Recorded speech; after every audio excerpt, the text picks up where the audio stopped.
The kingdom of Valdara had always been a land of storms. Snow-laden peaks crowned the horizon. Dark forests swallowed sunlight, and rivers cut through the land like silver knives. But no storm matched the fury of its ruler, King Kale the Alpha King, whose rage was legendary. Soldiers whispered that his anger could topple mountains, that even the walls of his fortress trembled when he roared. Nobles feared his temper more than any army, and even the bravest warriors avoided his court unless summoned. Kale had not always been so unyielding.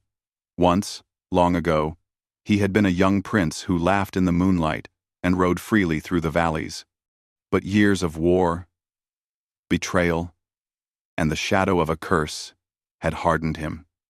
His temper became a weapon, his solitude a shield. Those who entered his presence saw not a man, but a storm given form, unstoppable, untouchable, and terrifying. Beyond the stone walls and roaring fires of the capital, in a village forgotten by time, lived Ceres. She was an Omega, small and slight, with hair the color of autumn dusk and eyes that held a strange depth, as if she had seen the world not just with sight but with feeling. The villagers had rejected her, not out of malice, but out of fear. They sensed something in her that could touch hearts and minds in ways they did not understand. Mothers whispered, "Keep your children away from her." Fathers nodded, uneasily shifting their weight. And Ceres, who had no family to defend her, learned to keep her distance from the world. Yet, though rejected, she carried a quiet strength. She knew the pain of solitude, and she knew the power of gentleness. Her empathy was a gift, though she scarcely understood it. She could feel the tremor of anger in those around her, the creeping anxiety of despair, even the silent longing in the hearts of strangers. And though she often shied from crowds, she could not ignore suffering when it appeared before her. On the night of the great storm, Ceres found herself drawn to the forest outside the village. Trees bent under the wind, and lightning carved jagged paths across the sky. She had been gathering herbs for the sick villagers when a scream cut through the howl of the storm. A nobleman, caught in the chaos, was being attacked by a band of raiders. Ceres did not pause. She ran, her cloak whipping around her like shadowed wings, and confronted the attackers. With nothing but her staff and her courage, she drove them back, her movements precise, almost instinctive. It was then that Kale entered her life. He rode through the storm as if he were part of it, his black armor gleaming under flashes of lightning. His presence alone caused the raiders to falter, but Kale's eyes were not on them. They were on Ceres. Even at a distance, he could sense something that made his blood stir a strange calm in the chaos.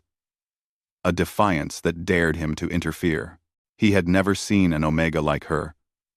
Not one with her courage, her strength, or her uncanny ability to touch the hearts of men without words. When the raiders fled into the darkness, Kale dismounted. His boots sank into the mud, and he approached her, tall and commanding, yet with a caution that betrayed his intrigue. "You are brave, or foolish," he said, his voice low, carrying both warning and curiosity. Ceres held her ground, her hands tightening around her staff. "I could say the same about you, my king," she replied, her voice steady despite the storm. "This man would be dead if I did not act. You might have arrived a moment too late." Kale's lips pressed into a thin line. No one had ever dared speak to him this way. Nobles bowed, soldiers trembled, but Ceres did not flinch. She looked at him with eyes that were both wary and unafraid. And for the first time in many years, Kale felt something unfamiliar. Uncertainty. "Come with me," Kale ordered, though his tone lacked the usual wrath. It was a command, yes, but beneath it was a flicker of, "You will come to the court. You will stay. You will answer my questions." Ceres's heart sank. To enter Kale's fortress was to step into a world of danger. To stay meant to place herself in the path of a man whose rage could crush her as easily as the wind tore through the trees. And yet, a strange sense of purpose swelled inside her. She had saved a life tonight, and perhaps fate had more in store. "I will come," she said, finally. Her voice was soft, but firm. The journey to the capital was long and treacherous. The storm raged, rivers swelled, and roads disappeared beneath snowdrifts. KL rode beside her in silence, his presence both imposing and oddly protective. He said nothing, but Saris could feel the tension radiating from him. A constant pulse of restrained fury. She had faced many dangers in her life, but the weight of his anger, the sheer magnitude of it, pressed on her like a physical force. And yet, she did not turn away. When they arrived at the fortress, it loomed like a dark god over the city. Towers clawed at the sky, walls seemed to absorb the lightning, and the gates were guarded by warriors whose eyes reflected the king's fury. Saris's breath caught. She had never seen anything so powerful, so intimidating, and yet so filled with sorrow. Kael led her into the throne room. Candles flickered along the walls, casting long shadows that danced like restless spirits. The room was silent, except for the crackle of the fireplace and the distant roll of thunder. He gestured to a chair at the far end. "Sit," he commanded. Saris obeyed, her eyes never leaving his. Kael studied her in turn, his gaze piercing, as if trying to uncover her secrets, her fears, her intentions. There was a silence that stretched between them, heavy and charged. "You are unlike any Omega I have ever encountered," Kael said finally, his voice a low growl. "Weakness clings to your kind, but not to you. Why?" Saris hesitated. How could she explain herself to a man who had never known trust, who had never known kindness? "I do not know," she admitted. "I only know I cannot turn away from suffering, even if it frightens me." Kael's jaw tightened. No one had ever spoken to him with such honesty, without fear or flattery. It unsettled him. For the first time, he wondered if she could do more than survive the court, if she could survive him. Days passed, and Saris remained in the fortress. The court watched with curiosity and suspicion. Servants whispered, nobles sneered, and soldiers eyed her with caution. Yet Kael did not act. He neither punished nor praised her. He simply observed, like a storm contained within walls of ice. One evening, during a banquet, Kael's temper flared over a minor insult from a visiting lord. The room froze as he slammed his fist on the table, knocking goblets to the floor. The walls seemed to tremble, and fear gripped every noble present. Saris, sitting quietly at the edge of the hall, felt the vibration of his rage like a pulse in her own chest. Without thinking, she rose and stepped toward him. The room gasped.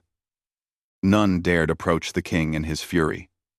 But Saris moved with steady purpose, her hands raised slightly, not in defiance, but as a gesture of calm. Kael's eyes snapped to hers, fire blazing, and yet, she did not retreat. And then, she touched him. It was a small gesture, a hand on his forearm, but it carried a weight he had not expected. The tremor in his muscles eased.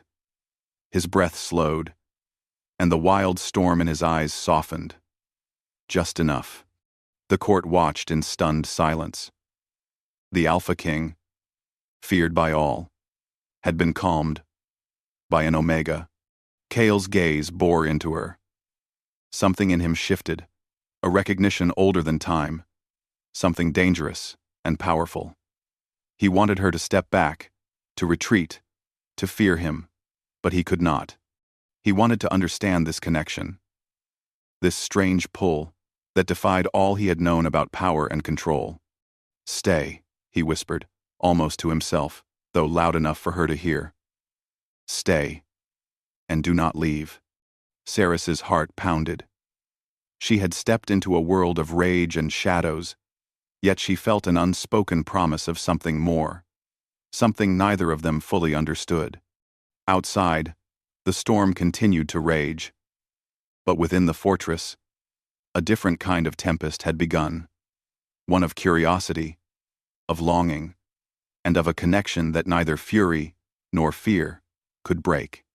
And as Kale turned away, struggling to hide the pulse of awe and confusion in his chest, Saris knew that her life had changed forever.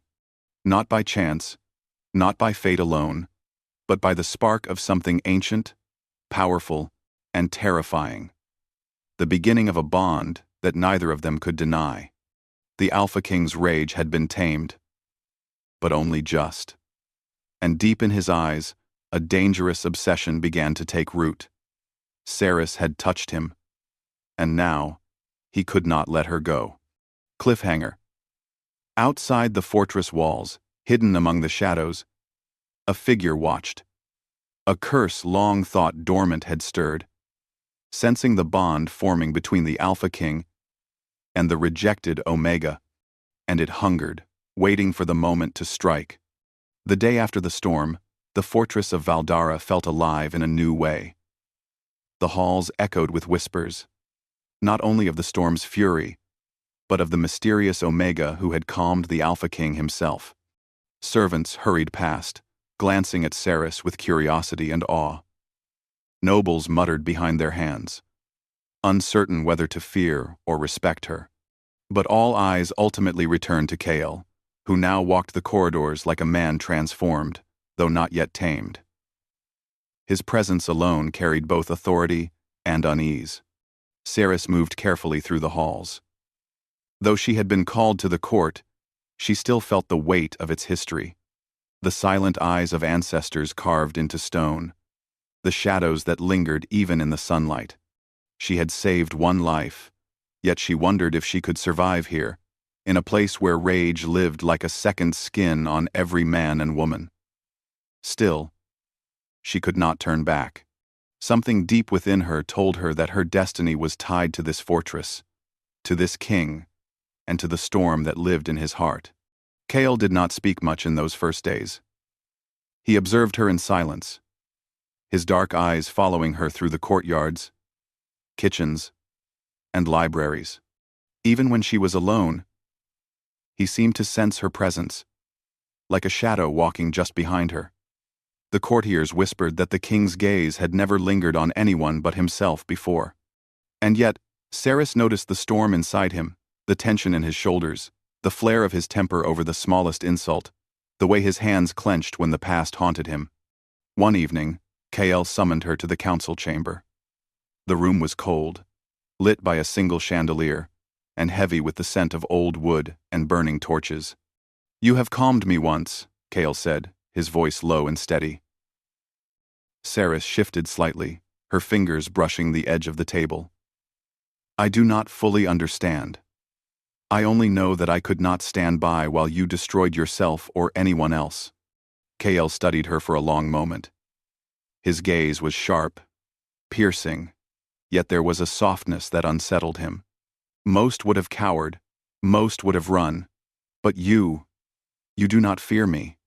"I have feared," Saris admitted. "Many times. But fear does not always mean leaving. Sometimes it means standing still and finding a way forward." For the first time in years, Kale felt a flicker of respect for another soul. Not loyalty, not obedience, but respect earned by courage and strength that dared to exist outside the boundaries of his control. The days that followed were tense. Kale's temper remained unpredictable, erupting at the smallest slights from nobles or servants. And each time, Saris watched, waiting, learning, understanding the rhythm of his fury. She noticed the moments before the rage, the subtle tightening of his jaw, the quickening of his breath, the shadow that crossed his eyes. And when the storm finally arrived, she would step forward, not with submission, but with a hand, a word, a gesture, a tether that anchored him, even for a moment, to something human and warm. The court, of course, noticed. Whispers grew louder, questioning why the Alpha King allowed this Omega such influence over him. Rumors spread that Ceres was a witch, that her touch carried magic, or that she had enchanted the king's heart. Some nobles saw opportunity, others saw threat. Kael ignored them all, though inside, he wrestled with a new and unfamiliar feeling desire, mingled with wariness, trust mingled with the fear of loss. One night, a formal banquet brought nobles from distant lands. Wine flowed, servants hurried, and Kael's temper threatened to spill over, when a visiting lord insulted his honor. The hall held its breath as Kael's fist struck the table, goblets clattering to the floor. The storm inside him rose higher than ever, threatening to shatter not only the hall, but the fragile peace Ceres had begun to build. Without thinking, Ceres rose from her seat. Every eye in the room turned to her, some in shock, some in fear. She walked forward, steady and calm, her hand reaching toward Kael.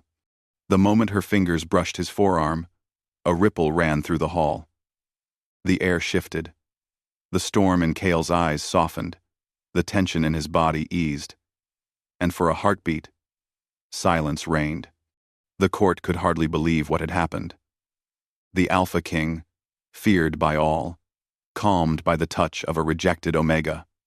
Kael himself felt a shiver run through him, a mixture of awe and unease. She had touched him, and he could not pull away, not because he wanted to, but because he could not. After the banquet, Kael retreated to the highest tower of the fortress. Ceres followed, knowing instinctively that this was her place as much as his, even if neither fully understood why. He stood by the window, staring into the night, and for the first time, he seemed less a king and more a man weighed down by rage, fear, and centuries of loneliness. "Why did you do it?" he asked, his voice almost a whisper, rough with emotion. "I do not know," Ceres admitted. "Perhaps because I could not do nothing. Perhaps because I saw you. Not the king, not the storm, but the man beneath it." Kael's hands clenched. He had spent years hiding his heart behind armor, behind fury, behind expectation. And yet, here was a woman who saw him anyway, who touched him anyway, who did not flee. "You should fear me," he said, his voice low and dangerous. "Most flee, most break. You do not." "I have feared," Ceres said softly. "But I choose to stay. I will not let fear rule me." Kael's chest tightened. He wanted to test her, push her away, to see if she was truly brave or simply foolish. And yet, a part of him, the part he had buried long ago, wanted her near, wanted her touch, wanted her presence. He did not understand it, could not name it, and that frightened him more than any enemy outside the walls. Days turned into weeks. Ceres remained at the fortress, learning the rhythms of court life and the hidden intricacies of Kael's temper. She discovered that his fury was not only anger but pain. Pain rooted in betrayal, in loneliness, and in a curse whispered about in old legends. The more she observed, the more she understood that her bond with him was dangerous. Not just for herself, but for him. One afternoon, as Ceres wandered the library filled with ancient tomes, she stumbled upon a dusty manuscript. It spoke of the Alpha King's bloodline and a curse laid centuries ago by a sorceress who had been wronged. The curse was subtle but deadly. Each act of rage fed the darkness, weakening the soul and threatening the kingdom itself. Only one with a rare gift, the ability to calm the Alpha King, could slow the curse and, perhaps, break it entirely. Ceres's heart raced. She realized that her touch was not just comforting, it was a key, a rare power she had not yet fully understood. But the knowledge brought a new fear. If she failed, if she faltered, Kael's rage could consume them both, and the kingdom might fall. That evening, she found Kael in the courtyard, pacing beneath the moon.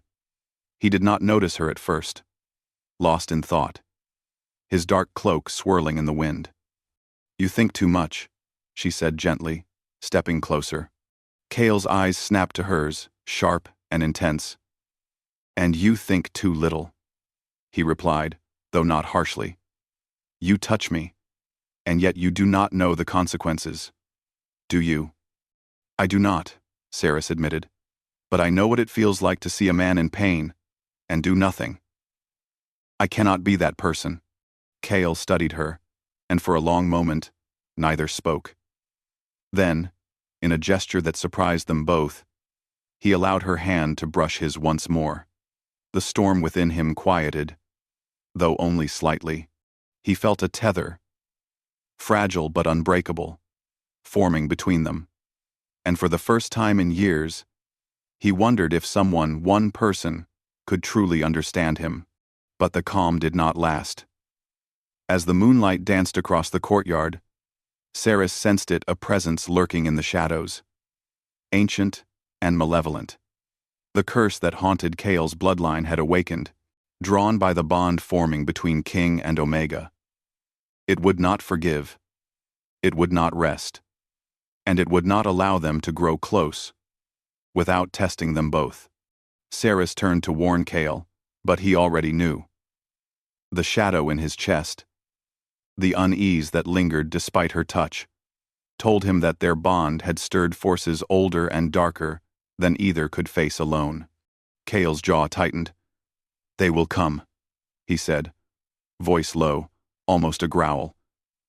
"They will test us, and I will protect you, whether you wish it or not." Saris swallowed hard. She had faced storms before, but this was different. This was not the wind, not the rain, not even the swords of men. This was the shadow of a curse, ancient and patient, waiting to see if the Alpha King and his Omega could survive the trials ahead. And as the night deepened and the fortress walls shivered under the cold wind, a bond that neither fear nor fury could break grew stronger, setting the stage for a confrontation that would test courage, love, and the very soul of Valdara itself. Cliffhanger. From the darkness beyond the fortress, a low hum echoed a voice, ancient and cruel, sensing the bond between the King and the Omega. Its patience had ended. It would strike, and only the unity of two souls could withstand the coming storm. The nights in Valdara had grown colder, the wind sharper, and the shadows longer. Even in the fortress, warmth felt fragile, and Saris sensed a growing darkness beneath the walls. The bond she shared with Kale had strengthened, but so had the weight of the unknown. The ancient curse, whispered of in forgotten texts, stirred. It was not just anger that haunted Kale now, it was a force older than the kingdom, feeding on rage, despair, and fear. Saris spent long hours in the library, poring over dusty manuscripts, old scrolls, and forbidden texts. The more she learned, the more she understood that Kale's fury was not merely a personality trait, but a living thing, bound to his bloodline. It thrived on conflict, on betrayal, on the violent decisions of a king who had never been allowed to rest. And yet, the same texts hinted that a rare bond could quell it, a bond between an Alpha and an Omega strong enough to withstand the darkness. When she spoke to Kale, he listened in silence. His dark eyes, always sharp and calculating, softened as she recounted her findings. "So, all this time, the rage, the storms, the fear, it was not just me," he said, his voice low and thoughtful. "It was this curse, shaping every choice, every act, every battle I have fought." "Yes," Saris said softly, "but it does not define you. It does not own you. And together, perhaps, we can contain it, maybe even end it." Kale's jaw tightened. He had ruled with fear for so long, had lived with anger as both weapon and shield, that the idea of surrendering even a fraction of control was terrifying. And yet, he could not deny the truth in Saris's words. Her touch had already calmed him. had already reached parts of him he had long buried. Parts he had convinced himself were beyond repair. The days passed, and Ceres's presence became essential to Kael's survival. She learned to read the subtle shifts in his temper, the flicker of an eye, the tightening of a fist, the tremor in his voice. And when his rage rose, she stepped forward, not to command, not to kneel, but to anchor him. Her hands, her words, her very presence became a tether between the storm and the man beneath it. But the closer they grew, the more dangerous the world became. Rumors of the bond spread beyond the walls of the fortress. Ambitious nobles, hungry for power, whispered that Ceres was a witch who had bewitched the king. Enemies of Valdara, who had long plotted in shadows, sensed weakness, and the curse itself, a living, patient force, stirred with anticipation, aware that the Alpha and Omega had begun to challenge its ancient rule. One evening, as the sun dipped below the mountains and painted the sky in crimson, Ceres found Kael on the balcony overlooking the valley. His cloak flapped in the wind, and his eyes were distant, as if staring into both the past and the future. "They will come," he said quietly, almost to himself. Ceres stepped closer. "Then we face it together," she said. "You are not alone, Kael. I am here." Kael turned, and for a moment, the storm in his eyes seemed to settle. You understand more than anyone ever could," he whispered. "Not just the rage, but the loneliness, the fear, the weight of the crown. And yet, you do not run." "I do not run," Ceres said, her voice steady. "I stay, because I see you. Not the king, not the Alpha, but the man. You are beneath it all." Kael's chest tightened, a mixture of longing and fear pressing against him. He had spent decades convincing himself that no one could reach him, that no one could understand him, that no one could survive the fire inside him. And yet, here was Ceres, not only surviving, but thriving in his presence. She had become the anchor he never knew he needed. The bond between them deepened in subtle ways. Kael began to trust her counsel, even in matters of war and state. He found himself seeking her opinion, listening to her quiet observations, and even laughing softly at moments she found humor in the smallest things. Ceres, in turn, learned to navigate the fortress, gaining allies among the servants and soldiers who respected her courage and the way she carried herself with quiet strength. But the darkness was not idle. One night, as a pale moon rose over Valdara, a shadow crept into the fortress. It moved with unnatural speed, slipping past guards and wards, drawn to the bond that had formed between the king and his Omega. Ceres sensed at first a chill that ran along her spine, a whisper in the air that was not carried by the wind. "Kael," she warned, touching his arm. "Something is here. Something old. Something waiting." Kael's eyes narrowed, the storm within him flaring. "Show yourself," he demanded, his voice like iron. "Do not hide behind shadows." The presence did not answer, but the temperature in the room dropped, and an unnatural silence fell. The torches flickered, as if a breath of wind passed through them, though the air was still. Ceres's hand found Kael's, and as they touched, a wave of warmth spread from her to him. The darkness recoiled slightly, as though her courage and calm could repel it. "You can feel it, can't you?" Ceres said. "The curse, it's aware of us." Kael clenched his fists. "Yes, and it will test us. It will try to break us, to turn our bond into weakness. But it will not succeed. Not if we stand together." The days that followed were tense. Kael and Ceres trained together, not with swords, but with understanding, learning to anticipate each other's reactions, to sense each other's fears, and to communicate without words. Their bond became a silent rhythm, a dance of trust and restraint. Kale's rage was still present, but it was no longer wild and uncontrolled. Ceres's presence allowed him to see the edge before he fell, to breathe before the storm consumed him.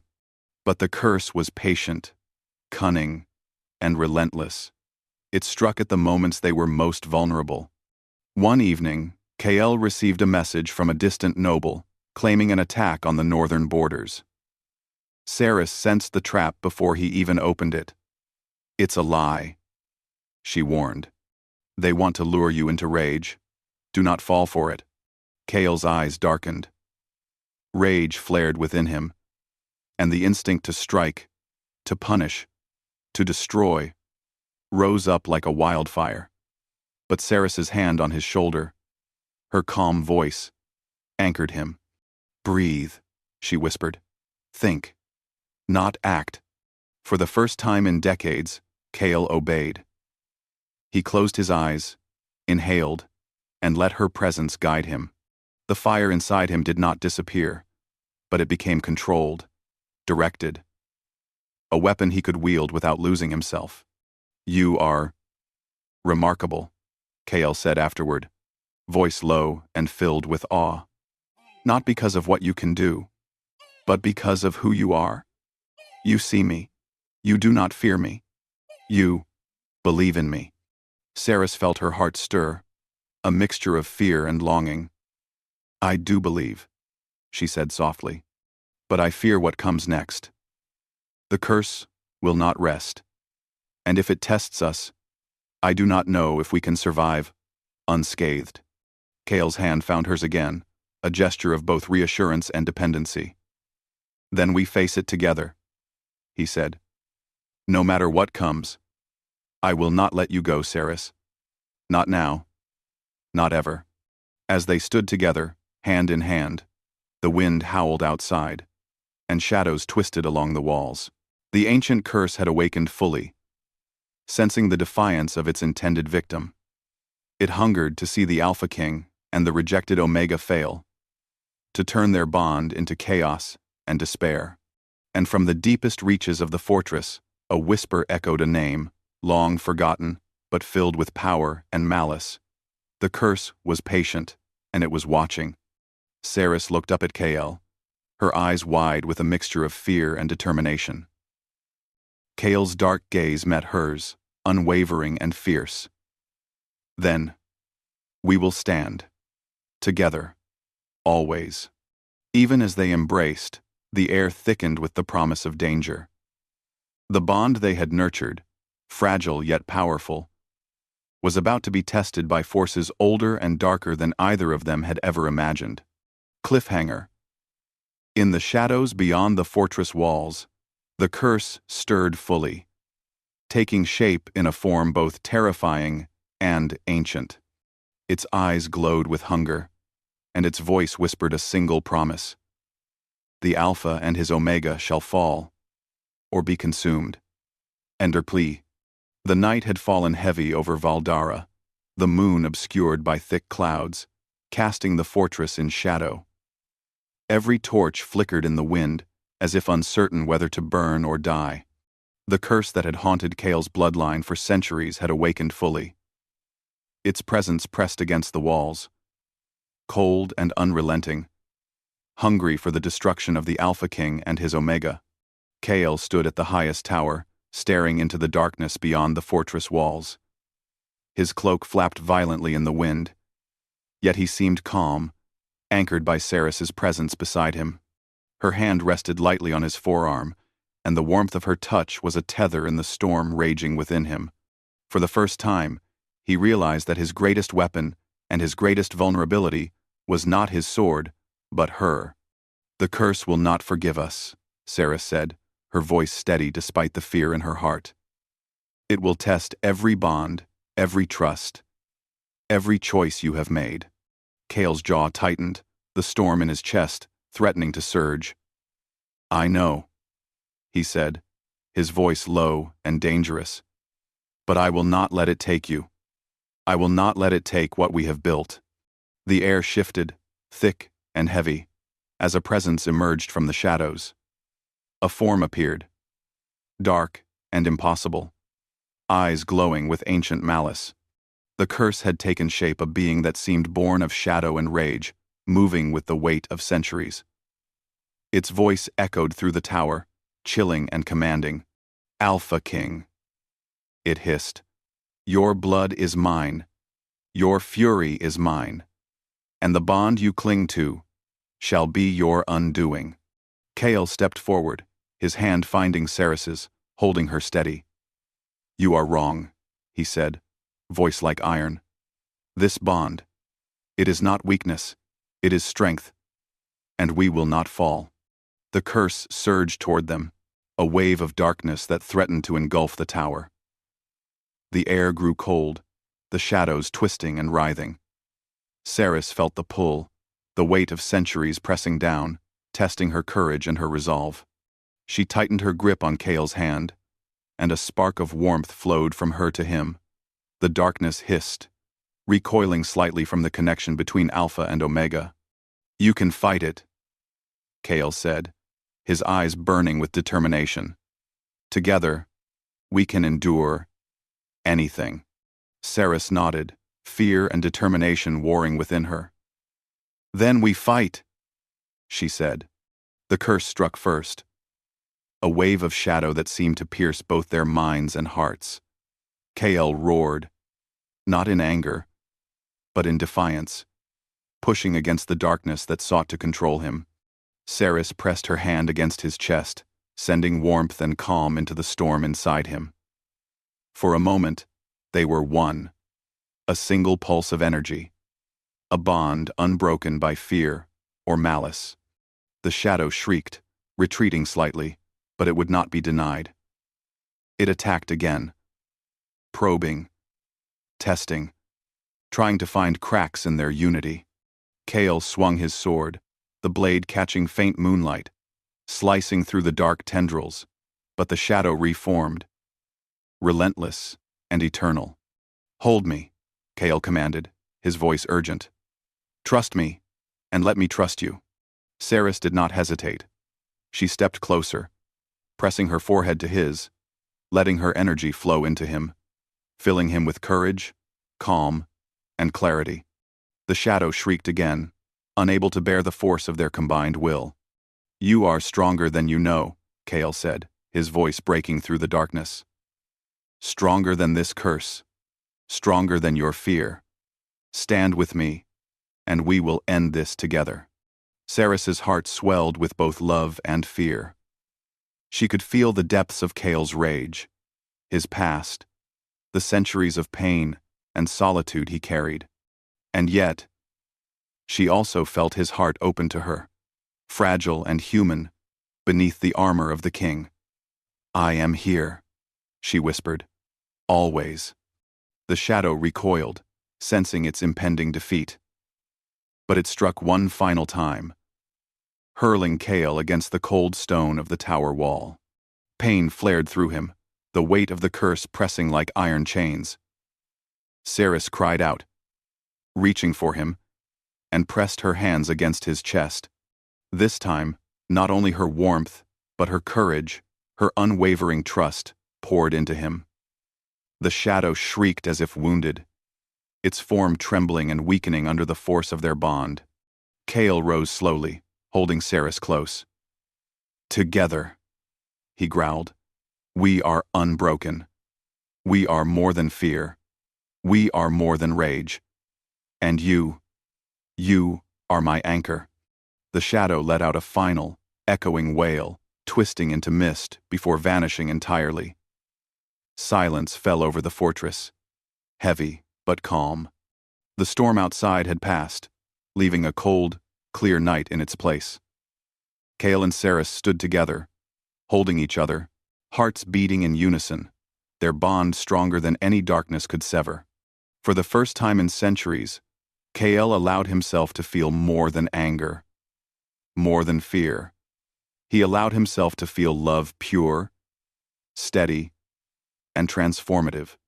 Ceres had not only calmed his rage, she had healed the man beneath it, revealed the heart that had been buried under duty, anger, and centuries of solitude.